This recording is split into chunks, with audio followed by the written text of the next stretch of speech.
TEP production. Giving out instruction. I just keep it intact, this is a fact, right and exact, I won't step back. Admiration is the feeling that inspires your brain to make you gain self-knowledge, not go insane. I'm Satan's antagonist, acknowledge what I speak. I cannot be duplicated cause I'm born unique. Brother Kareem told me if I want it, I gotta take it. Kareem told me if we need it, we gotta make it. Nasir just said stand up and be a man. You're planning to fail if you fail to plan. Keep your circle tight, know your plight, fight with all your might. Study hard, stay in shape and everything will be alright.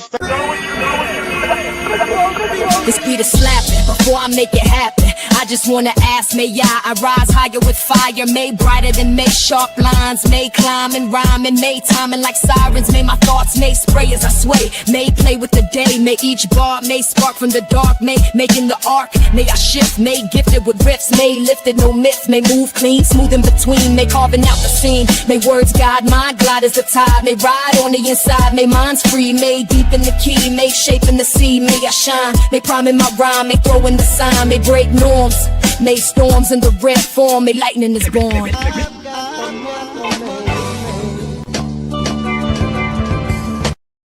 Let's go.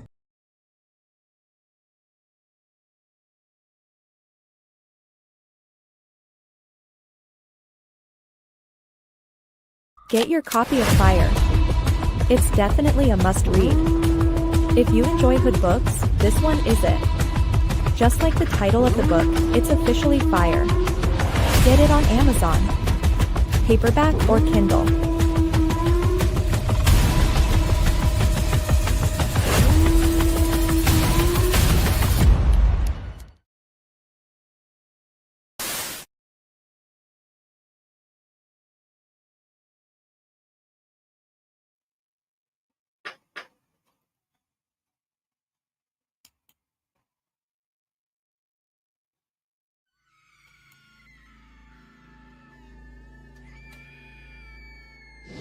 I don't know how I got here. I just know I'm never going back. Just when I thought things were already crazy, it gets worse.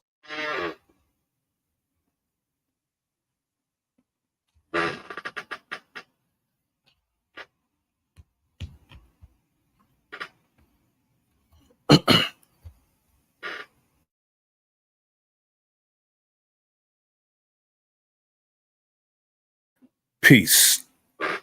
This is The Enemy's Public. I am Bro.Nasir.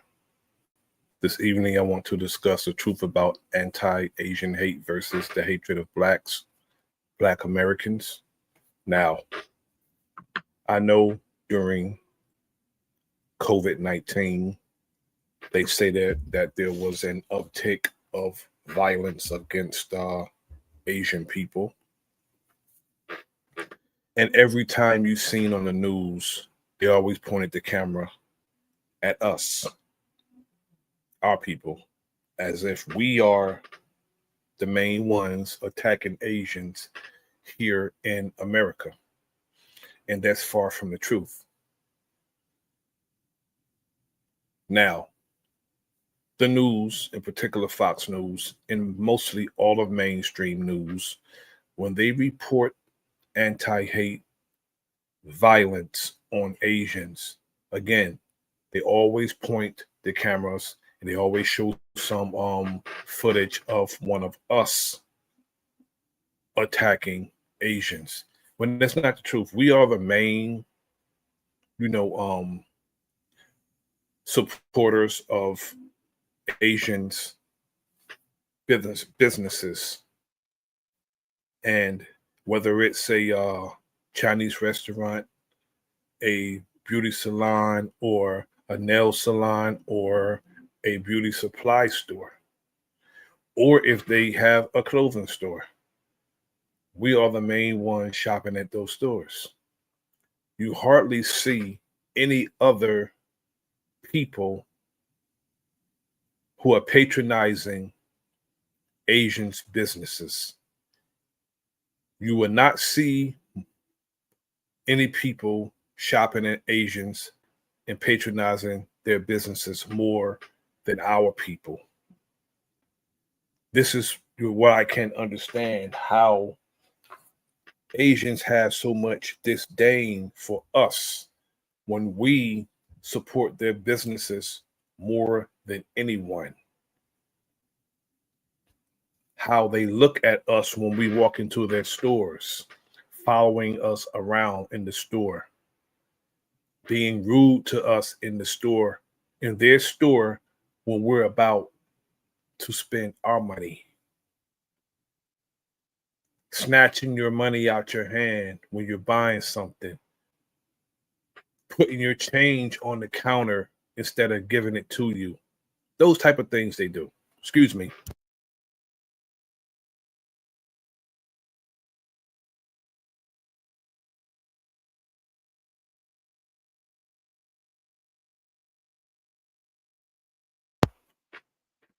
Had to sneeze, didn't want to do it on the mic. Well, those are the things that they do, and I see that they do in their businesses when we're patronizing their businesses. And we can't let the smiles fool us when we walk into their places, because of course they're going to smile if we're spending our money. Of course they'll smile because we are putting money in their pocket and sufficing their families. Now, interracial violence between Black and Asian communities is a complex issue shaped by historical tensions, socioeconomic factors, and media representation. Research statistics indicate disparities in how these crimes occur, who perpetrates them, and the broader societal context surrounding them.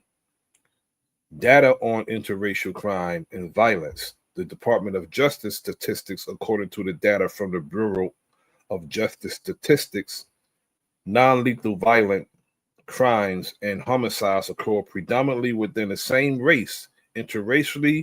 Interracial violence, including Black on Asian and Asian on Black crime, makes up a smaller fraction of total violence victimizations. Hate crimes during COVID-19, the pandemic, anti-Asian crimes, or anti-Asian hate crimes saw a well-documented national surge. Data from the Department of Justice hate crime statistics showed significant increases in anti-Asian incidents, which were widely reported in the media. The dynamics of Asian violence, media coverage versus reality. While data indicates that white individuals are responsible for the vast majority of overall anti-Asian hate crime, viral surveillance footage has disproportionately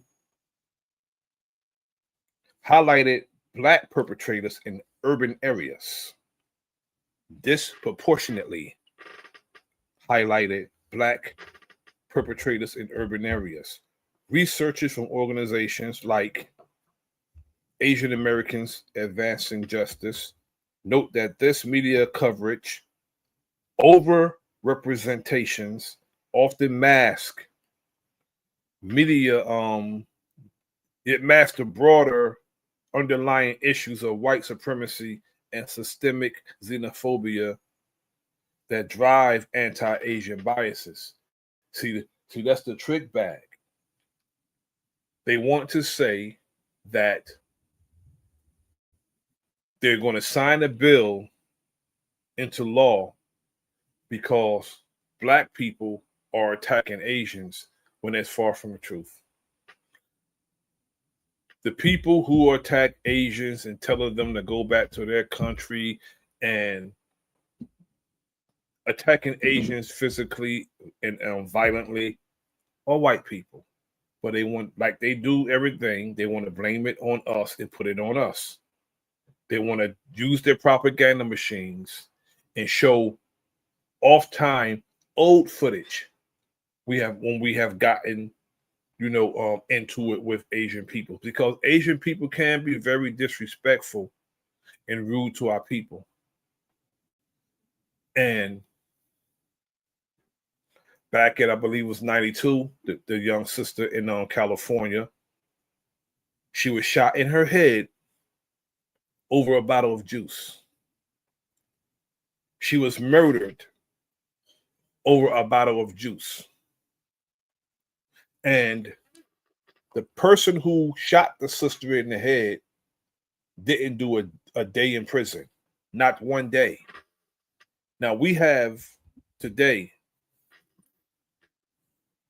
grown folks are able to kill our children and nothing happened to them. All the way back 30 plus years ago, a grown woman shot a child in the head, did no prison time.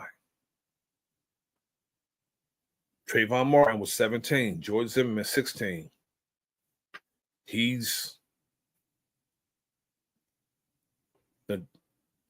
Trayvon Martin is 17, George Zimmerman was 37. That means he was 20 years older than Trayvon Martin. 20 years older. You're telling me a man who's 20 years the senior of someone will accost him and say that the young man was whooping on him so bad that he had to pull out a gun and shoot him. This is the things that's going on, but they want to say that we are the perpetrators of violence. Now, this is still about anti-Asian. I just want to let people know that this is the truth about anti-Asian hate versus the hatred of our people here in the wilderness of North America. Now, historical tensions in Solidaria, the relationship between Black and Asian Americans is historically complex, featuring both periods of tension, such as the 92 Los Angeles riots and eras of solidarity. I don't remember the solidarity. Only solidarity that is between us is they're happy that we give them our money. They're happy about that. I don't remember solidarity. I don't remember them standing with us. Now, and at least where I'm from, I don't remember any Asians standing with our people where I'm from. They sold us things. They owned clothing stores. They owned sneaker stores. And they would supply or demand. They owned Chinese restaurants. They supplied a demand. And while they were supplying that demand and we patronized those businesses, they can oftentimes be very rude to us. And I say the answer to that is to not patronize their businesses. Socioeconomic factors, research compiled by organizations like the Pew Research Center indicates that high rates of violence in certain demographics are heavily correlated with poverty and concentrated urban disadvantages rather than isolated racial animus. Interracial violence between, again, Black and Asian communities is a complex issue shaped by historical tensions, socioeconomic factors, and media representation. The media, the propaganda machine, they push it. The history of tensions and solidarity between Blacks in American communities explained. I guess it's where other folks are. How white supremacy tried to divide Black and Asian Americans and how communities work to find common ground. I don't know where that ground is. Now, what also isn't new in times of anti-Asian sentiment is the focus on relationship between Black and Asian communities. Many other attacks that have gained widespread attention have featured Black assailants and have threatened to inflame tensions between Asian Americans and Black Americans. While Vox found no evidence that Black Americans are predominantly responsible for the rise in attacks, or that they have, or they are particularly hostile to Asian Americans relative to the rest of the population. Exactly. The narrative of Black anti-hostility is rooted in immigration and economic policies that have historically pitted these communities against one another. Now, who's more anti-immigrant than Caucasians? And they're immigrants them damn selves, but they have a nerve to be anti-immigrant when they are immigrants themselves. In America, what we need to realize is that there's this timeless structure in which there's always one group on top and another at the bottom. Scott Qureshi, professor and chair of comparative race and ethics studies at Texas Christian University, a Christian university, told Vox. Though there certainly is a unchanged structure in the sense that this country has had a white supremacist ruling class structure since the beginning, it's not the same techniques of governance or the same ideology, and certainly not the same people.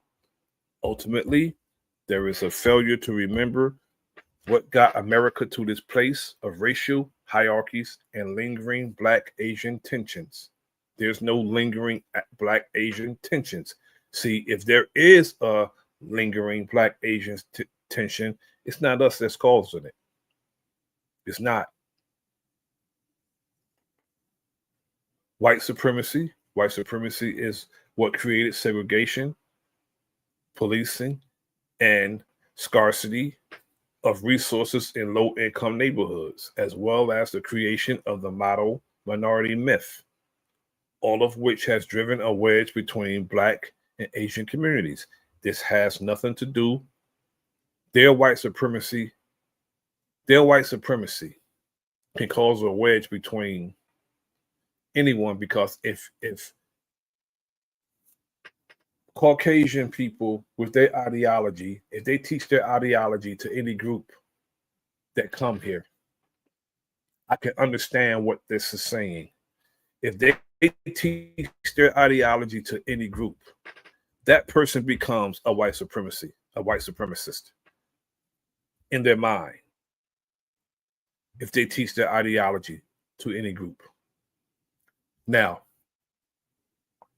in fact, it is white Christian nationalism more than any ideology that has shaped xenophobic and racist views around COVID-19, according to a recent study. And for Black and Asian Americans communities to move forward, it is important to remember the root cause and fight together against it.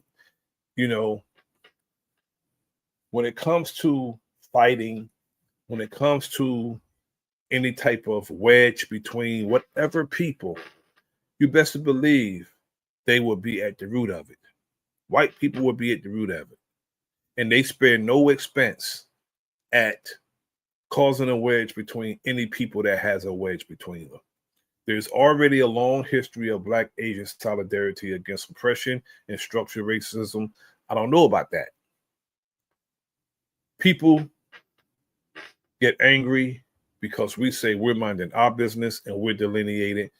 People have always delineated when it came to us. I don't know about this solidarity against oppression and structural racism. I don't know about no coalition. I don't know about no solidarity. I don't know. Now, again, it said there is already a long history of Black Asian solidarity. That's a misnomer against oppression and structural racism, which has obscured by these recent fissures. In the late 1960s, for instance, Black and Asian activists led the Third World Liberation Front movement. And it was a front. We was real about it, and they was fronting to establish race and ethics studies in college and university curriculums in California. And today, members of both communities are showing up for each other in other demonstrations for Black lives and against anti-Asian violence. But they need to talk to some of their brothers and sisters around this country, because when the young brother walked into the Shell gas station, that's not solidarity to me. That's not solidarity. That's racially profiling and accosting a young brother that ultimately took his life. That's not solidarity. And when the brother was killed in Brooklyn by a cop, I forgot his name.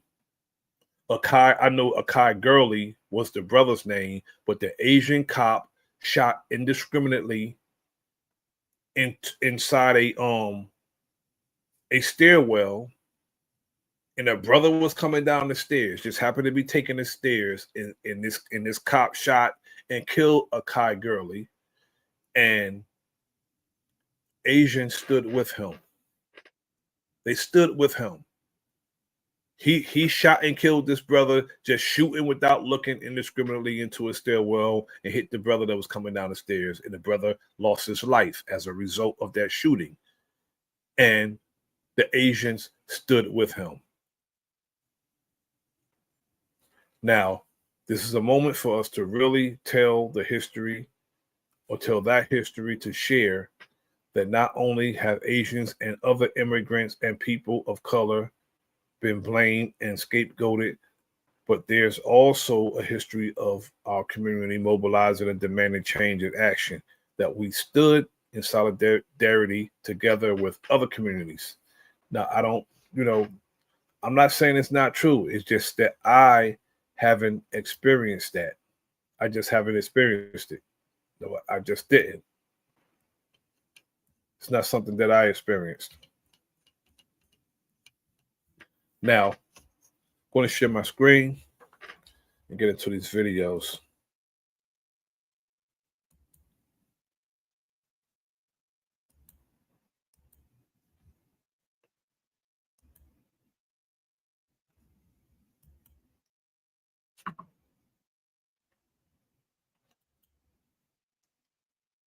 This is Professor Jiang. Professor Jiang. I like Professor Jiang. He's given us a lot of information about what's going on with the Trump administration and the world in general. He's given us a lot of information.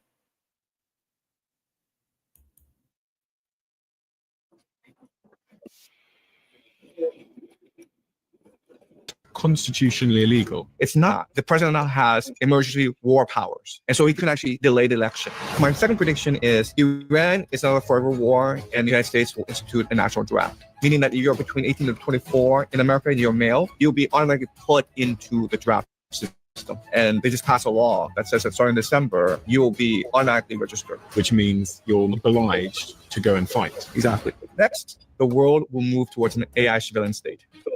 So if you do online, it's being recorded to figure out how to control you. And then this is the most controversial prediction. This is pretty bad. And I'll explain why. And also, I will tell you why this war can only lead to World War III.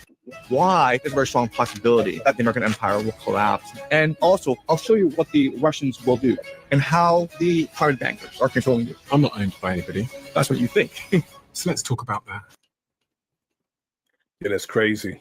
So, Diane, there's so much going on in the world at the moment that it's quite confusing for an ordinary person like me. And you've blown up across the internet because you've been able to demystify all of this craziness, but also because in 2024, you made 3 predictions that have come perfectly true.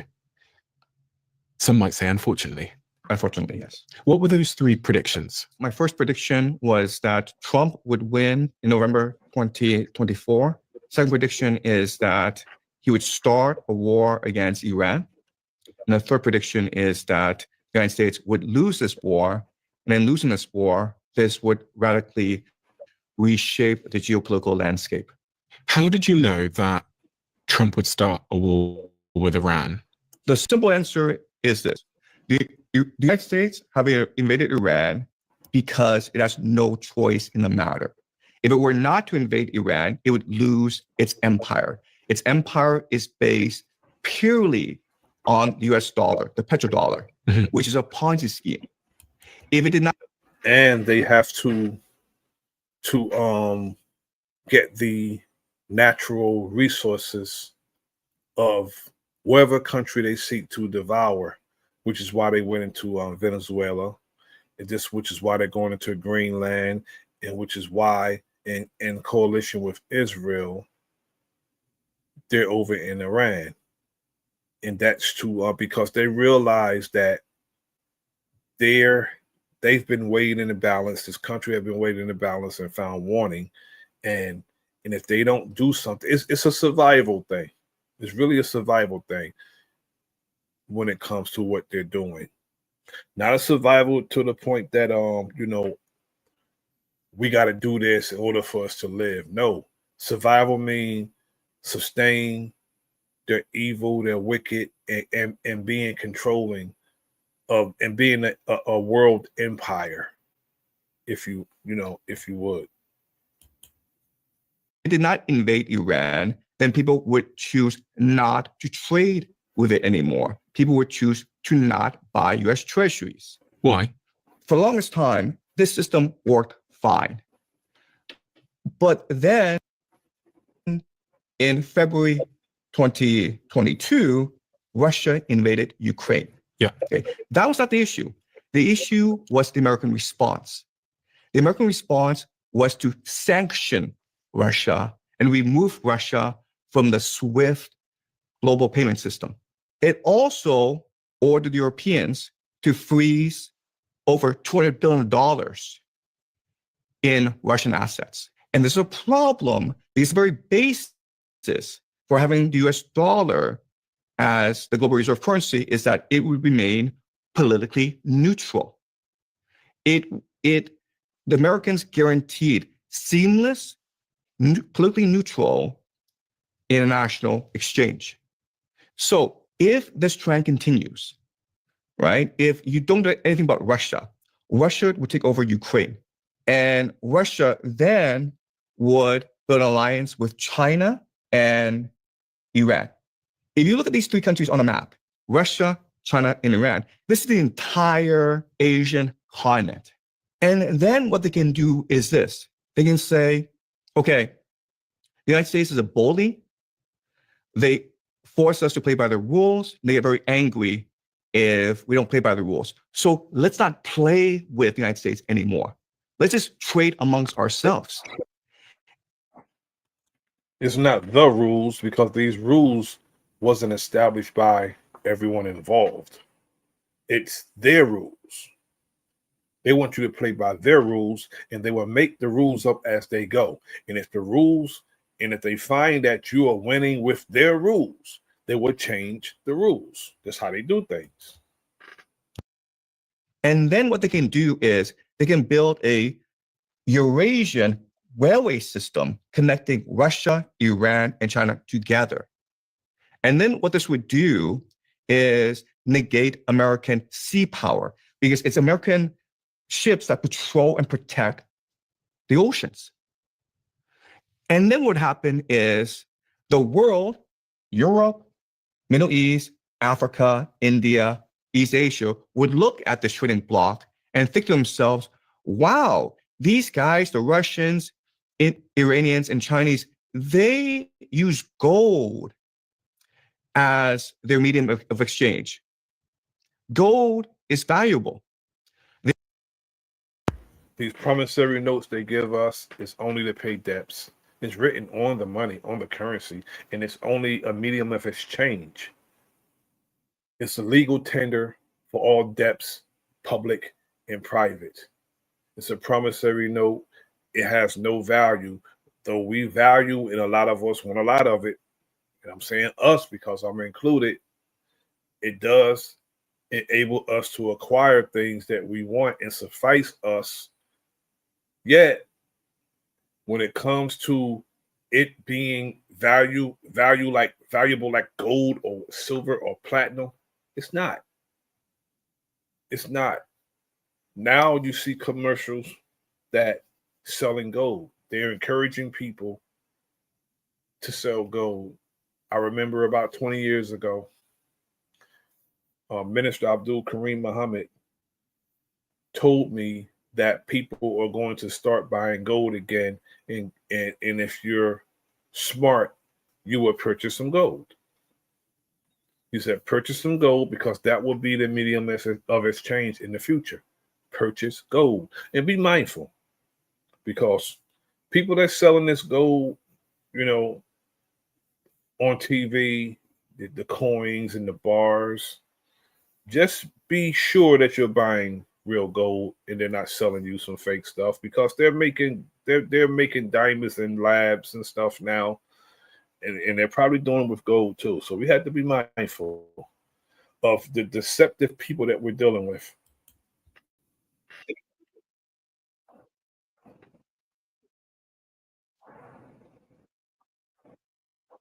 The Americans, on the other hand, use US dollars as the with the American system, with this new BRICS system, Russia, India, South Africa, China.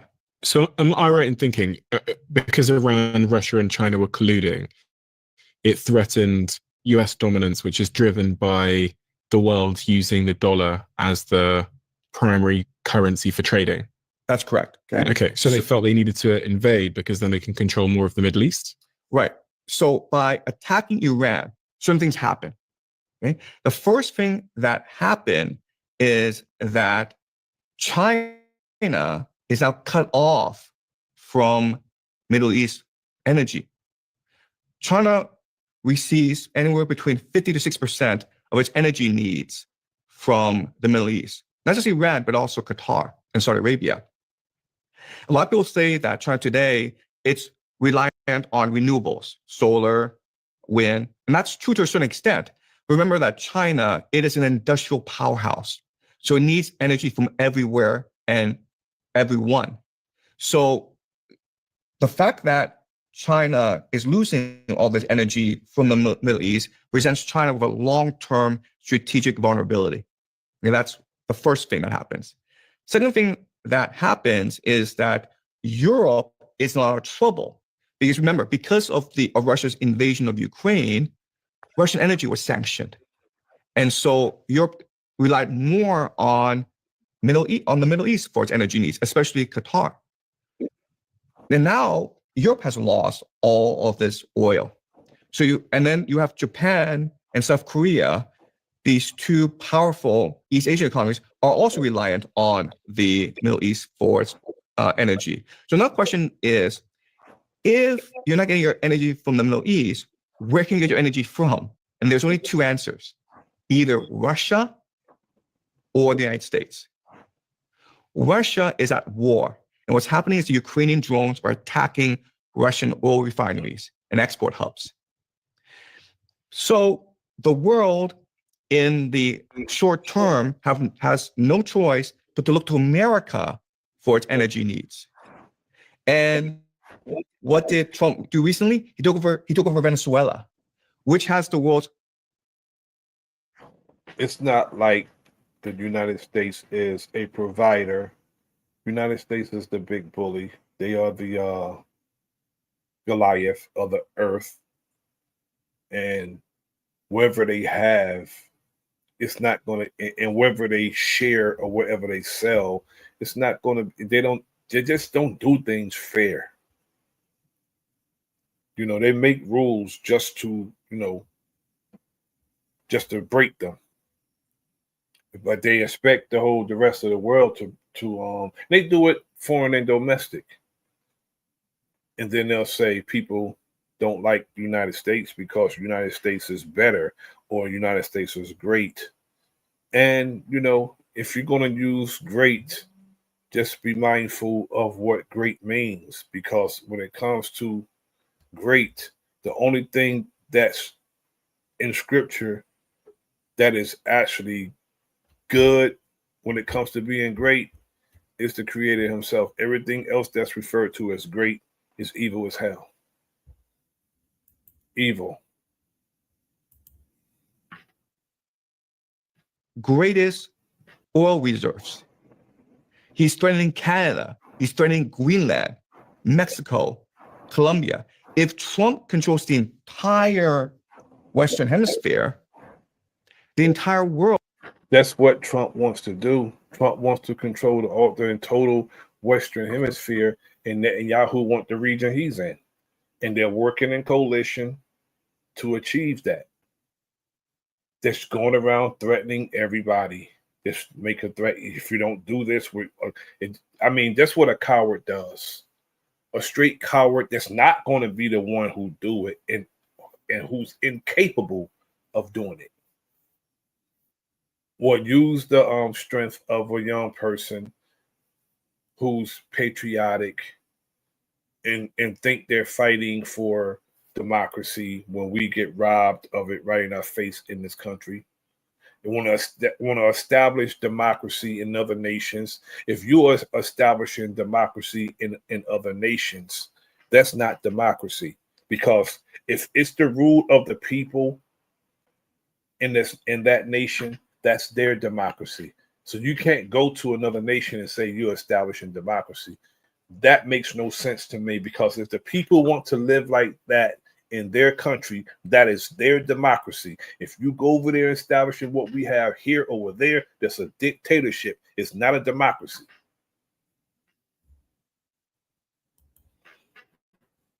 The world has to beg Trump for energy and resources. And this saves both the US dollar as well as the American empire.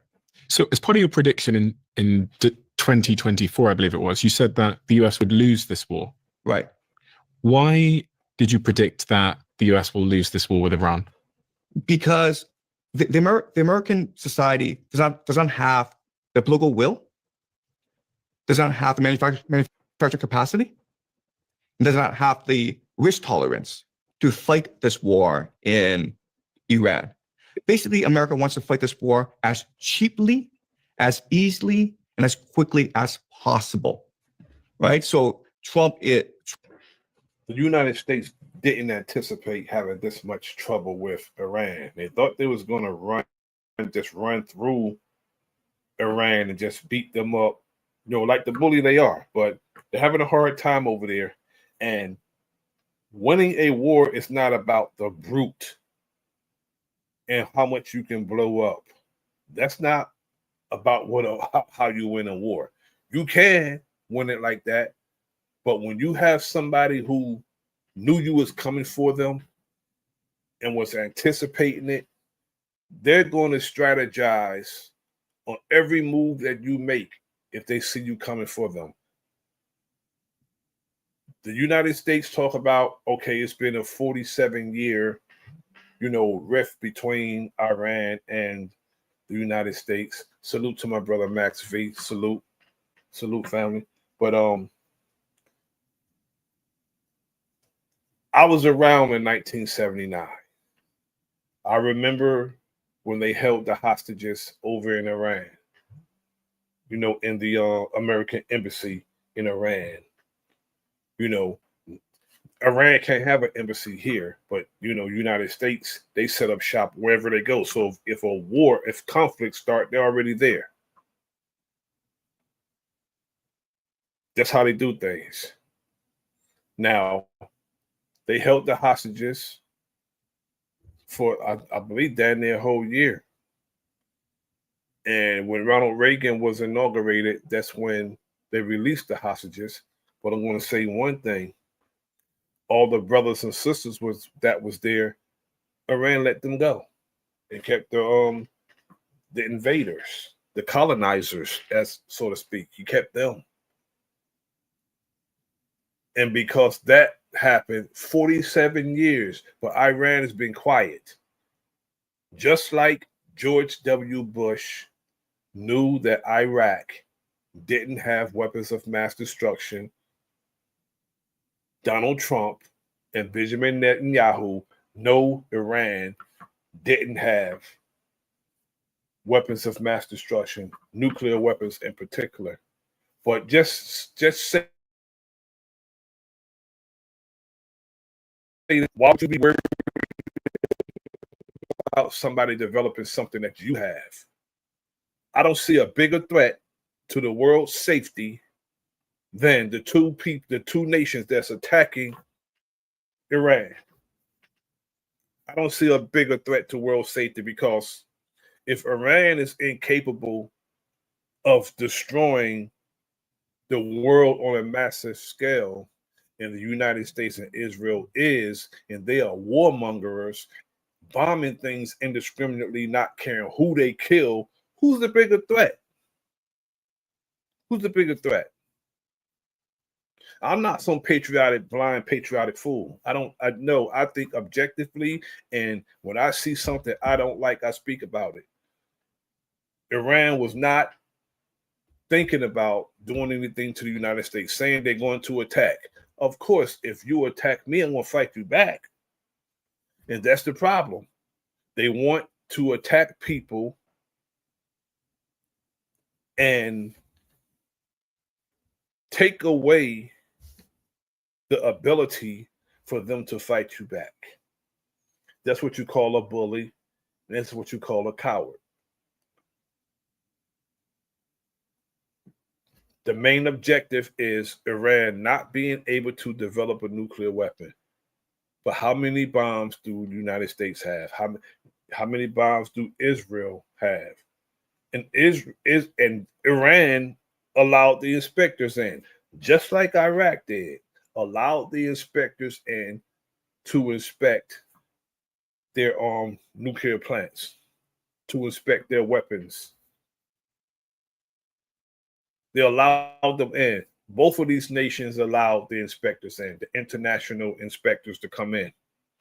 They went in, did their inspection, and it was confirmed that they had no weapons and they wasn't developing weapons, but they were bombed anyway, because we live among a bunch of warmongers. They love destroying things, and they love threatening to destroy things if you don't comply with them. In the name of God, that's what they do. They destroy things and they destroy people in the name of God. If you don't meet their demand, and they don't realize that, United States foreign policy, how they starve people. You can't starve a nation and then say, look how terrible the president is that the people are starving. You did that by placing embargoes and sanctions on that nation. That president or that leader of that nation did not do that. Whoever placed those embargoes, whoever placed those sanctions on those nations caused that. And if you go somewhere, everywhere you go, it ends up like that, you are the problem. Can you imagine somebody, wherever they go, a fight always start? That person's the problem. That's the problem. That person is the problem. If everywhere you go, you either get kicked out or there's some conflict as a result of your arrival, you are the problem. You are the problem.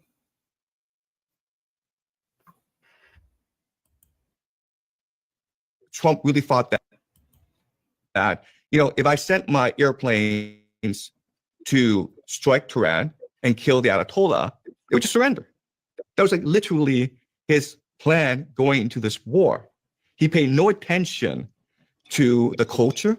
He paid no attention to the history of the Iranian people. He had absolutely no respect for the nation. And when you do that, when you disrespect your opponent, when you underestimate your opponent, and when you yourself are not willing to commit to the fight, you're going to lose. So is Iran's game just to draw this out as long as they possibly can?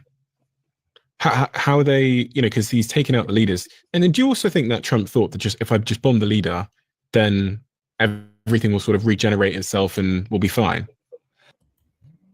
Now, if I'm a leader of a country, and the only way I became the leader of the country is that my dad was assassinated, my dad was murdered. I'm just thinking how I would think. What makes you think there would be any peace talks that would be successful after killing my father.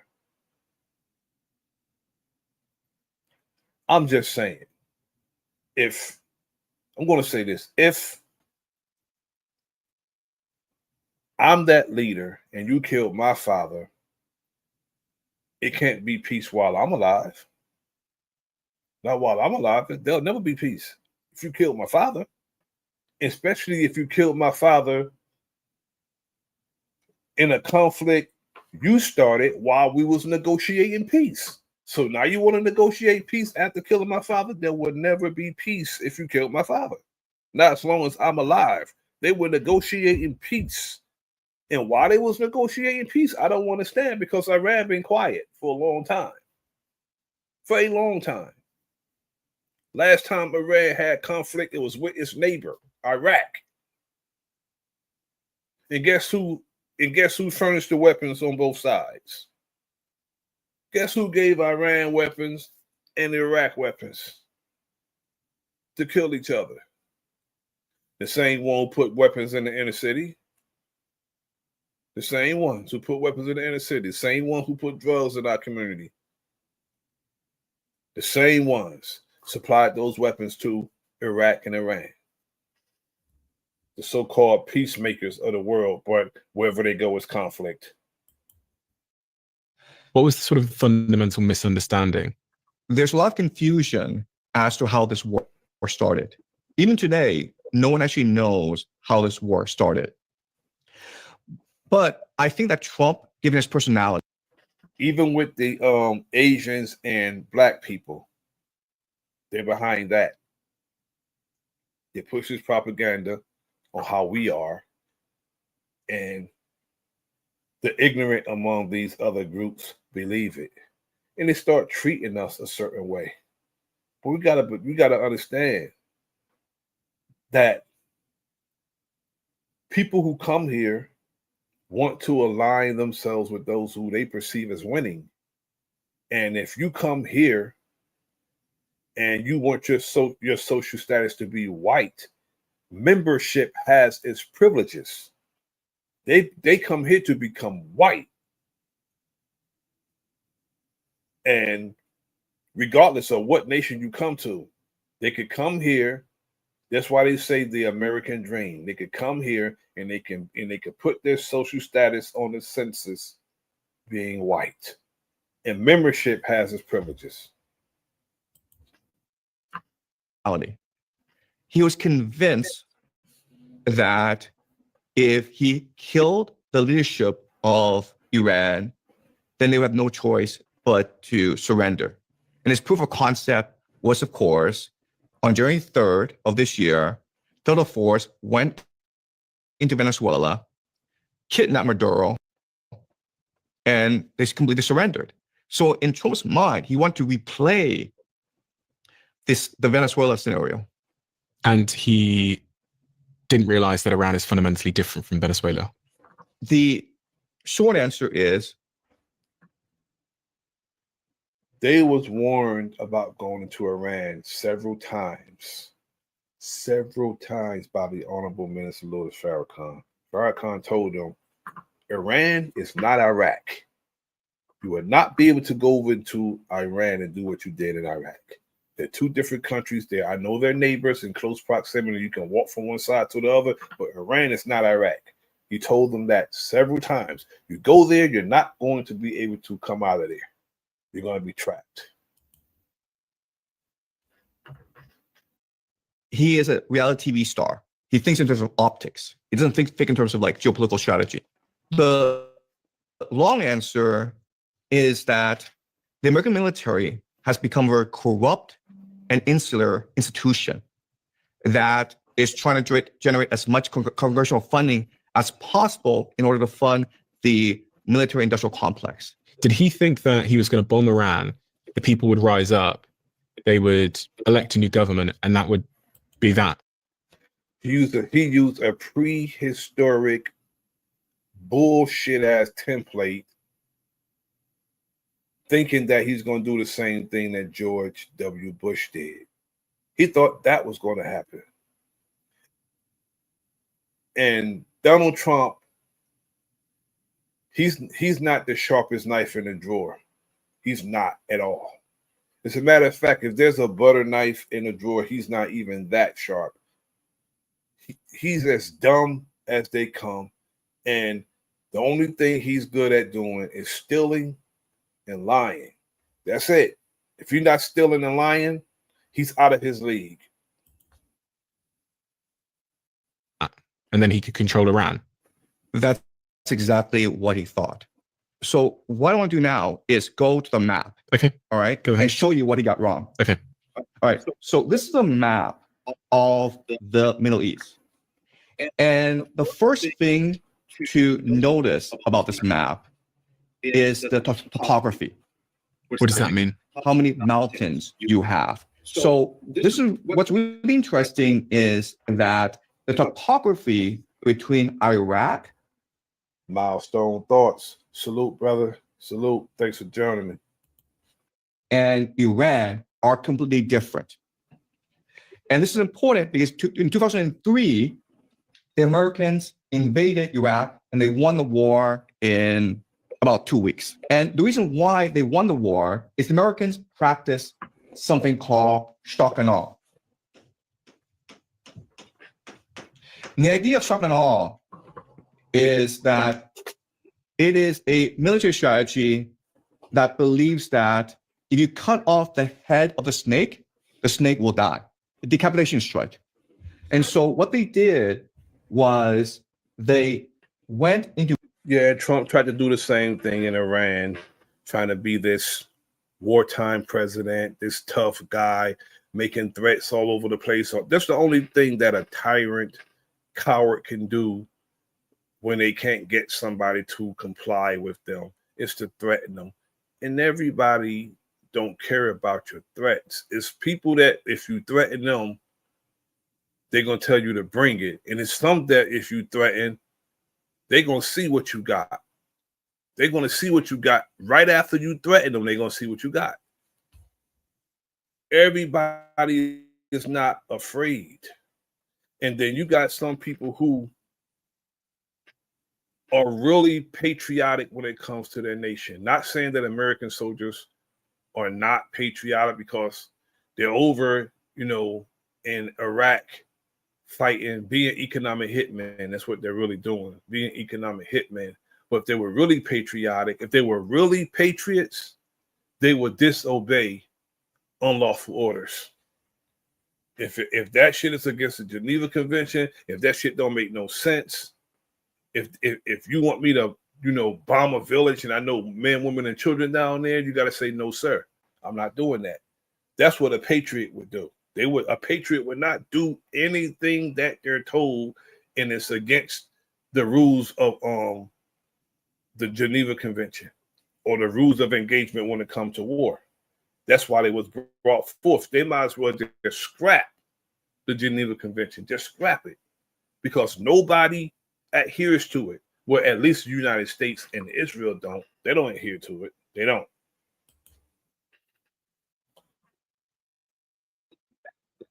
Into Baghdad, seized Baghdad, and the regime collapsed and the war was over. And they were able to do this because of the topography. If you look at the map of Iraq, it's all flat, it's all desert, meaning that there was not one justified war that the United States never got itself in fought. Not one of the wars were justified. Not one. It was all propaganda, all bullshit, and it was all about the natural resources of that country that they wanted. Every single war, including Vietnam, in which they lost terribly. That you can just fly in your planes, cut off the head of a snake, and the war is over. There's actually no way you can defend against airstrikes because you're entirely a desert. Now, let's look at topography of Iran. And Iran, it's all mountainous. In fact, all mountains, which means elevated platforms. They can see you coming. They can see you coming. If it's all mountains, all they have to do is get on those elevated platforms, and they can see you miles before you get there, and they can assure that you can't get to them by being in those mountains. It's hard to fight a war if you're not on flat land. If somebody's at an elevated platform, they can pick you right off. Like where I live, they got Washington Rock. It's up in Somerset County in Greenbrook. Washington Rock is a few hundred feet. And you can see clean across to where I live at, miles away. You can see New York City, you can see Plainfield, New Jersey, you can see all these different areas in New Jersey. Washington Rock was named Washington Rock because they say that's what George Washington was when the British was coming. They could see them on the elevated platform. As they were coming, they was picking them off. So that's what you can do. When somebody's when you at war and your area is mountains, you can see whoever's coming from miles away.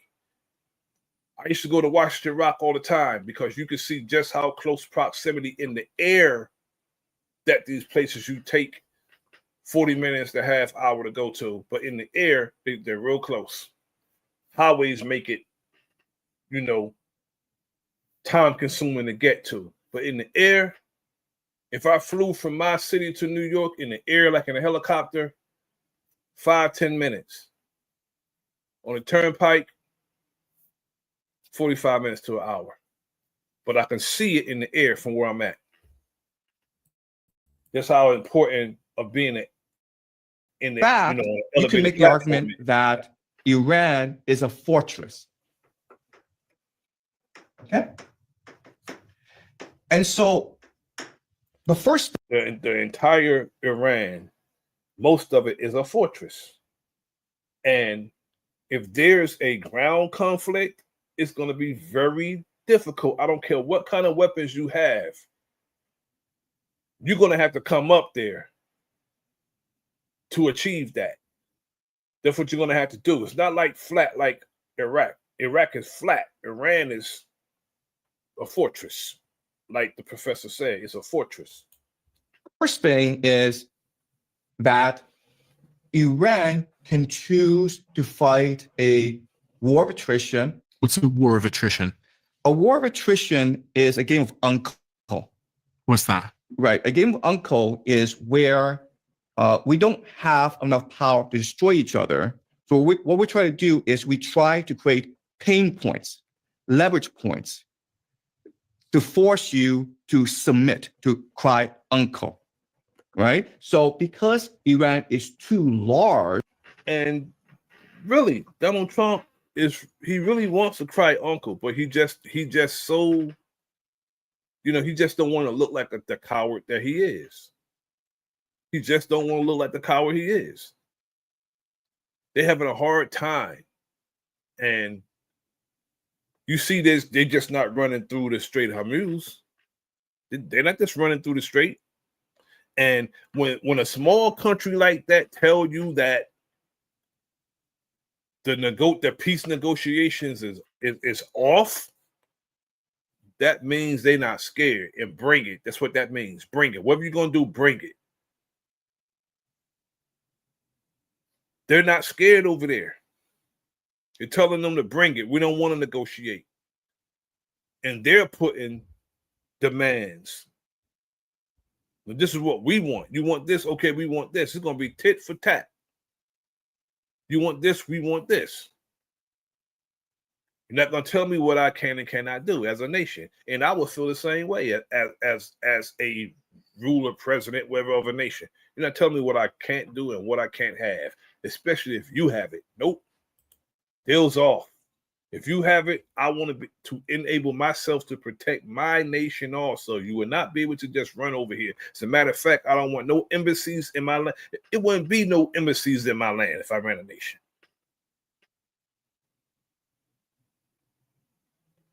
You think you can set up shop in my nation? That's like somebody telling me, well, you know, I'm about to occupy this room in your house. I think not. Large, and that's 92 million people. It's impossible for the Americans and Israelis to destroy Iran. So what you're trying to do instead is bomb enough targets so that they recognize that resistance is futile and is surrender. Okay? That's the extent of the strategy. But again, the problem with this is that one, Iran is much too big. Number two is that it is a mountain fortress, which means that you can hide your weapons and your military inside mountains, right? Which allows you to conduct a guerrilla warfare strategy against your opponent. And this is exactly what Iran is doing right now. That on the ground guerrilla old time war, the United States is not accustomed to. They're not accustomed to that. They're used to flying over stuff, bombing it, shooting stuff from a distance. But as far as like how these other nations are guerrilla warfare on the ground, that's what they dread, being on the ground fighting. It's easy to fly over some and bomb it. That's easy. If you're a pilot, or you know, saying military aircraft type pilot, that's or shoot something from a distance and bomb it. When you fight a war, when you gotta actually face that person, y'all going like they do on like the movie 300. That's a war. Take the gladiators to do that. These cats not gonna do that. First, they're not trained to do it. They're not trained to do that. Where their underground missile bases are hidden inside the mountains, and then they're able to strike targets throughout the Middle East, primarily American bases, but also energy installations that are key to the American petrodollar system. And so it's a game of uncle where the Americans are trying to create as much damage as possible in the Iranian nation, and Iran, in response, is trying to destroy as much of the global economy as possible to force the world to pressure America to call the war off. So that's a situation we are facing right now. Second thing that Trump got wrong is how. You know how many people or many nations is mad now because they can't come get their energy because the strait is closed? They can't come get their energy because of what's going on. Nobody can supply us that. I mean, gas is $12 a gallon in LA, $5 a gallon in New Jersey, and probably more other places. A lot of nations, not only states in the United States, a lot of nations is very angry because they can't go and get their energy. They can't go and get their oil.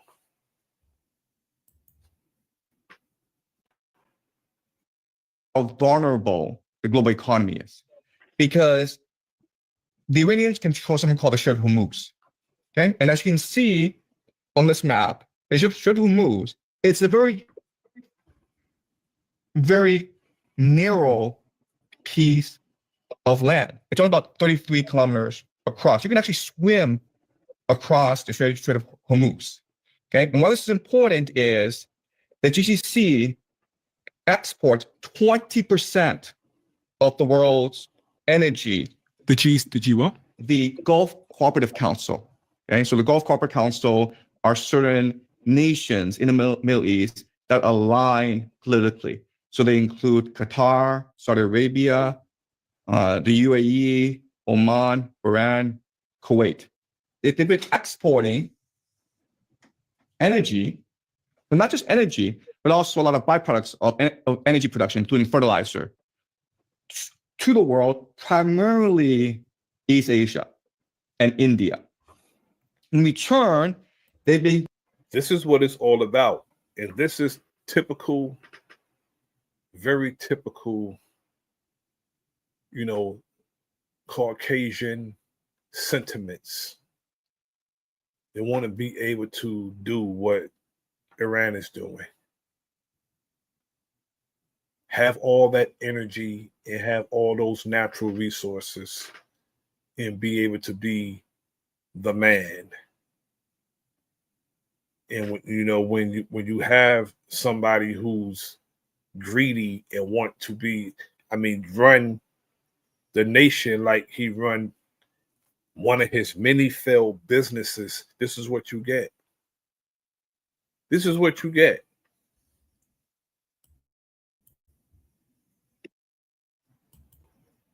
Getting food that supports 89% of its food needs. And the reason why is that they become so rich these past few decades that the populations have blown up. And as a result, they have to feed their population, but they don't have agricultural resources. They also don't have water resources. And so they have two major vulnerabilities, which is food and water. And they have a lot of desalination plants around the area. And so it's a desalination plant. Okay. So a desalination plant takes salt water from the seas and then through an electrochemical process, turns it into potable water that people can use for drinking purposes and for agricultural purposes. Okay. Right. So as you can see, the entire area, it is extremely vulnerable to drone and missile attacks from Iran. So that's the second thing that Iran has done, which Trump did not expect. He didn't expect that the Iranians would close off the Strait of Hormuz. And how the Iranians were able to close off the Strait of Hormuz was just by threatening to attack any ships that wanted to cross it. The reason why is that these ships depend on maritime insurance in order to operate. But if there's a risk, a very high risk of being destroyed, then you will not get insurance. Okay. So it's not that the Iranians have said to these ships, you can't cross. It's just that the insurers refuse to allow these ships to cross because it's too dangerous. And Trump didn't, you think they'd consider this before they started bombing Iran, that Iran would have some leverage in shutting down such a critical piece of water for, shipping fertilizer, energy, etc.? You think that they would have known this? Right. So that's what a lot of people say, that Trump is stupid, that Trump is hot-headed, that he was misled by the Israelis. And there's good evidence to support this. But I want to show you something. Okay? It's called the National Defense Strategy. All right. And so this is a document that was published by the Department of War. And in it explains what the American strategy to maintain global dominance is. And in the introduction, what it says is that for too long, America has been bullied by the world. America is a nation that protects the world. Yet Europe, East Asia takes advantage of American generosity. The Europeans don't pay for their defense, and so they put all this money into welfare, into their pension system. The Chinese have been giving America a bad trade deal. The Chinese steal American technology and then use it to make products that they sell back to the Americans. So the Americans have been getting a really bad deal for decades. And President Donald Trump, he's going to change that by doing 4 things, right? The National Defense Strategy calls for a 4-point program to put America first. The first thing that America is going to do is going to secure the Western Hemisphere. Why? Because the Western Hemisphere belongs to the United States. When you say the Western Hemisphere, what do you mean? What region is that? Is that Canada as well? And so if you look at the map, we can divide the map into the Eastern Hemisphere, okay, and the Western Hemisphere. Okay, so everything over here. Everything, Mexico. including Greenland, including Canada, including Mexico. Every part of this area belong to the United States.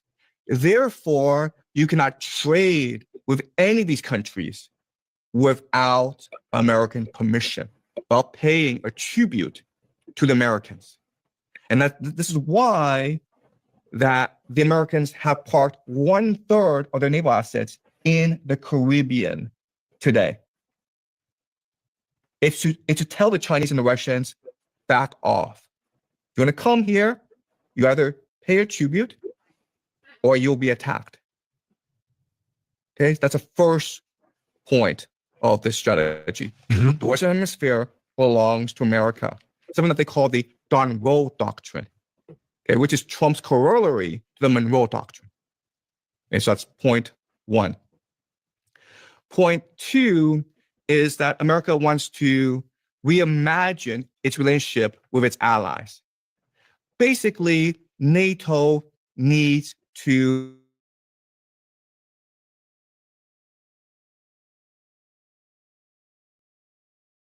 pay for its own support to provide weapons and financing, but NATO needs to do more work.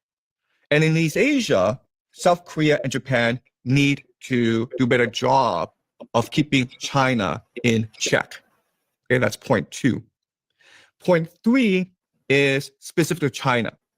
And the idea is the United States does not want to destroy China. The United States does not want to humiliate China, but China needs to be put in its place. China needs to respect the power and the reach. And they won't just attack China because China is able to fight back. If China was a pipsqueak of a country, some small country that have no weapons and is unable to fight back, flex some muscle, throw a punch, China would be attacked also. But being that China can fight back, they're able to, they're not just going to attack a nation like China or North Korea, South Korea. Any nation that is able to fight back is going to be negotiations, or it's not, or they're just going to leave them alone. A coward don't fight somebody that'll fight them back. They fight somebody who they can bully. That's it. Of the United States. And how the United States is going to do this is by strangling China economically, right? So if you look at a map of China, most of its trade goes through something called the Strait of Malacca. And the Strait of Malacca is the most important maritime choke point in the world.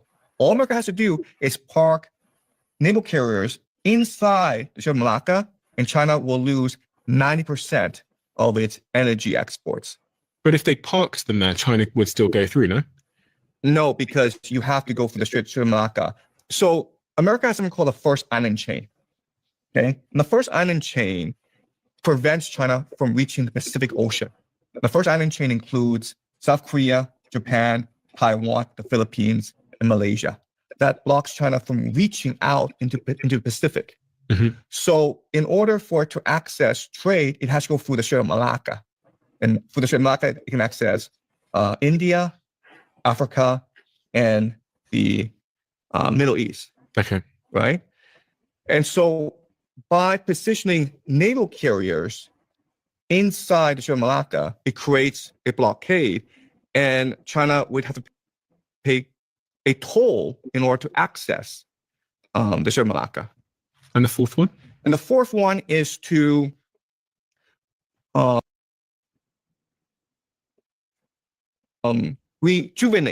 reinvigorate America's defense manufacturing sector. So supercharge the US.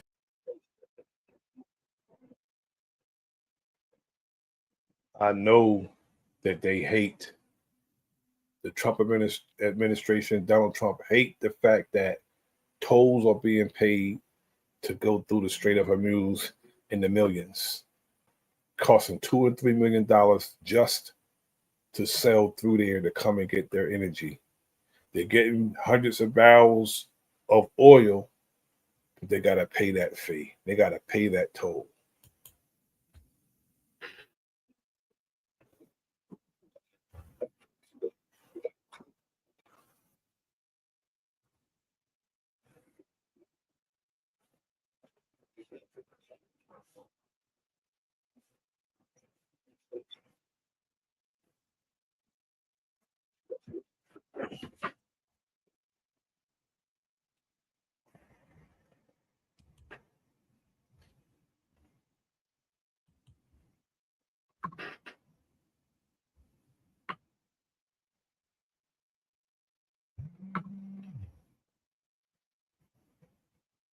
I don't know what happened. I don't know how my screen stopped sharing. I'm going to reshare it and resume to where I was at. I don't know why my screen stopped sharing.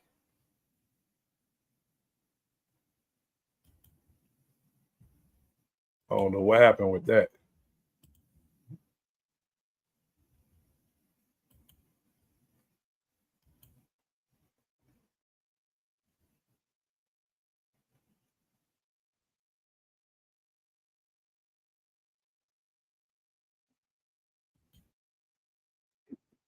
In order to access the Sri Malacca. And the fourth one? And the fourth one is to rejuvenate, reinvigorate America's defense manufacturing sector. So supercharge the US defense industrial base. That's exactly correct. Yes. Yeah. All right.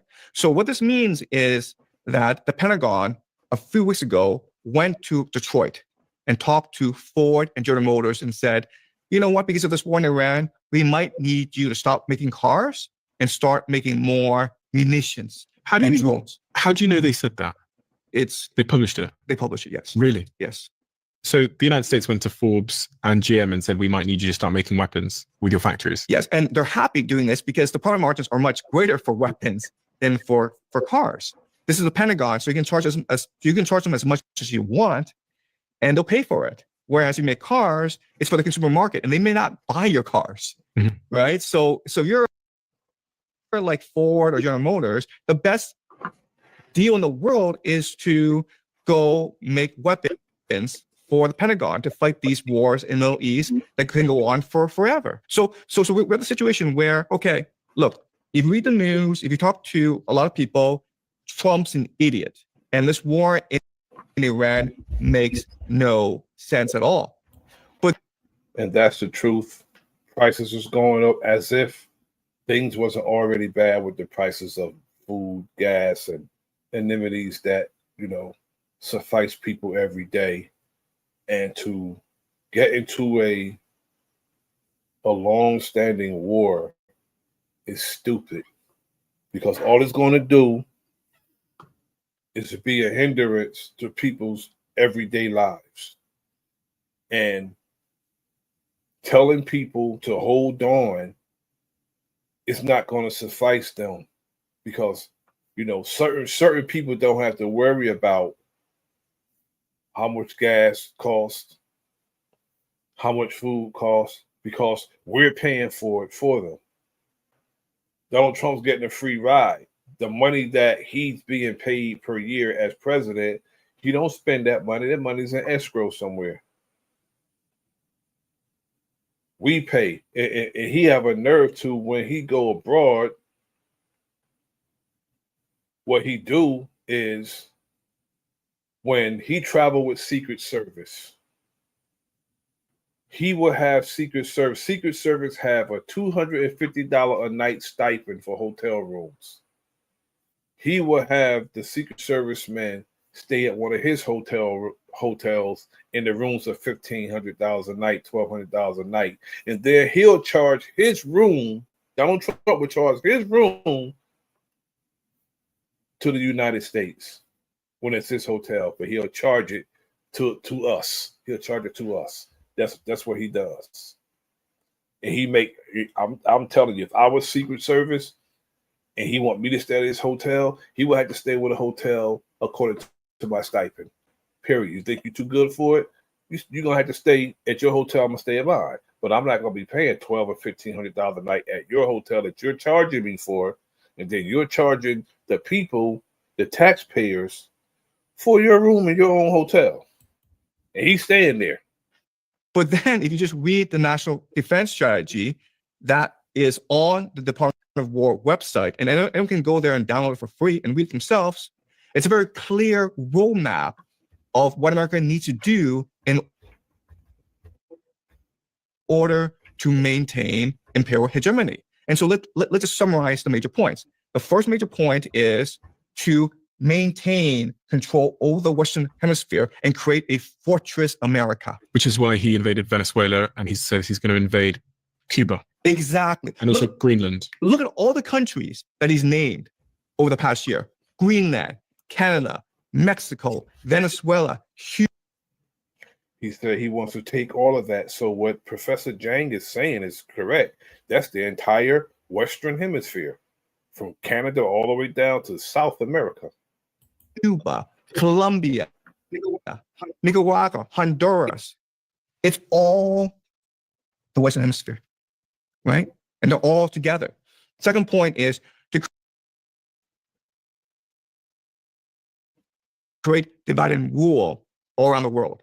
So imagine a situation where in Europe, NATO fights Russia in Ukraine. In East Asia, China fights South Korea and Japan. In the Middle East, Iran fights the GCC allied with Israel. What does America do? America can now sell everyone weapons and resources and finance it. This would be back to World War II. But it makes them weaker as well, generally. That's the point. Yeah. Right? And then what would happen is that $40 trillion that America has in debt, it would disappear because it would be absorbed by the world. Right? So you can say, look, Trump's an idiot, but if you actually look at a map. What happens when these people, these nations that America owe, when they call that debt in, when nations call their debt in to the United States owe these nations. When they call that debt in, conflicts start. They become terrorists. They become, the enemy to the United States, all because somebody said, where's my money? I want my money. I want whatever's owed to me. When any of these nations call their debt in, they become an enemy. Propaganda starts. They become a terrorist. They attack the leader who holding them to that loan. The deficit of the United States is so high. They owe everybody. And everything is at the expense of the taxpayer. They owe everybody. And they will go to war and destroy the people that they owe to keep from paying their debts. But they'll put the little taxpayer in jail, in prison, for not paying his little taxes. But look at the economy. And then some of them haven't paid taxes in decades, and they avoid being held accountable. And how America wants this world map to play out, it makes perfect sense. So the war is going well for Trump. The war is going very well for Trump. Really? Yes. But you said in your prediction that he would lose the war. Right. What's your definition of lose the war? Losing the war means that America would send ground troops, Iran would survive this ground invasion, and this would be so politically damaging. That's not what I heard. I heard from a wise man that a lot of them not going to come back. And I'm going to take his word over the professor's word. I'm going to land this right here. I'm going to do a part 2 to this, but I'm going to land this plane right here, and I'll just catch it at the timestamp in another date. I want to thank everyone for joining me this evening. P. Moses, Milestone Thoughts, Max V, anyone who joined me and didn't make a comment. I appreciate you showing up and listening. Thanks to the missus for helping me with this platform. And I'll leave you as I came before you in the greeting words of peace. This is your brother Nasir, and this is the Enemies Public. Like, share, subscribe, leave a comment in the comment section. Peace.